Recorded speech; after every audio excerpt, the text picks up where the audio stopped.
Bonjour mes amis, merci de me rejoindre dans cette nouvelle vidéo de la série Sana c'est pas notre et Ramadan Mubarak Saïd.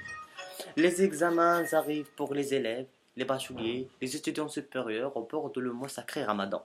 Selon ce dernier, les choses ne sont pas passées de manière convenable si l'on respecte une vraie hygiène de vie, avec une période de sommeil et une nutrition sans excès pendant les périodes de rupture de jeûne. Alors que l'examen nécessite un grand besoin d'énergie, le premier règle d'or pour bien supporter le jeûne, c'est les sucres rapides.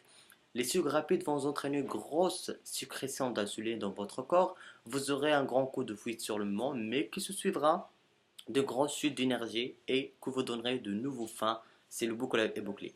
Oubliez donc les sodas, les autres boissons sucrées, les bonbons et les pâtisseries sucrées. Et il est très important aussi de s'hydrater pendant la nuit pour compenser le manque d'eau durant la journée. Buvez donc au moins 2 fois plus que d'habitude. Vous pouvez en exemple prendre des soupes, manger des fruits, des légumes gorgés d'eau et éviter le café et le thé toutefois parce que l'eau est vraiment l'idéal.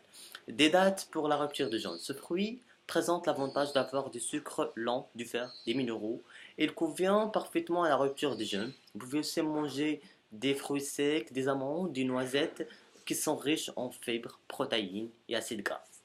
Si les dattes et les fruits secs ne sont pas suffisants pour combler votre faim, vous pouvez prendre un peu de sucre lent, comme des céréales complètes et quelques légumes, mais ne mangez pas trop.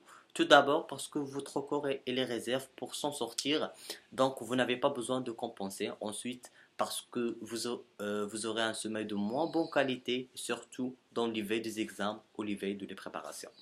La question qui s'impose toujours, quelle est la meilleure façon d'assimiler un cours? Est-ce faire des fiches, mémoriser en récitant, réécrire le cours, faire des schémas?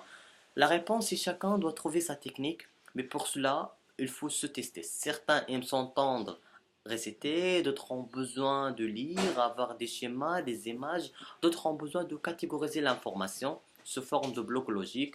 Il faut essayer toutes les techniques, une manière très efficace à simuler un cours et à la fois doit avoir une trace écrite en somme idéale et avoir l'information sous forme de mots et des schémas. Cette répétition doit-elle être réalisée en groupe ou individuellement? L'idéal est de faire les deux parce que le travail en groupe est très efficace, parce que cela permet d'entendre des façons de réfléchir, de penser, de mémoriser très différentes des siennes.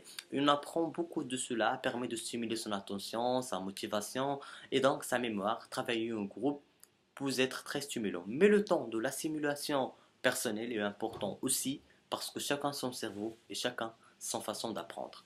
Une révision régulière est recommandée. Il faut laisser au cerveau le temps de faire des liens avec toutes les autres informations que nous avons dans notre cerveau et pour cela, il a besoin de temps. Il est très normal d'avoir le stress dans cette période de préparation et des examens. Alors, comment vous réduire ce stress? Il doit tout d'abord faire fixe-toi un but. La question à te poser, c'est qu'est-ce que l'examen va m'apporter? En quoi est-il important pour moi? Te fixer un objectif te permettra de connecter à tes valeurs et t'aidera à maintenir la motivation. C'est aussi un excellent moyen pour résister le stress, car le fait de penser à son avenir plutôt que le jour X, c'est le jour de l'examen, et considérer l'examen comme étant une étape et pas une destination finale. Il est indispensable de mettre en place un planning de révision et de respecter tout en incluant des temps de pause pour ne pas être trop saturé comme on dit. Et de même, il est essentiel d'être méthodique dans l'apprentissage pour ne pas inutilement charger la mémoire. En tout cas, toutes les informations à prendre devraient idéalement être acquises 1 ou 2 jours avant le jour de l'examen.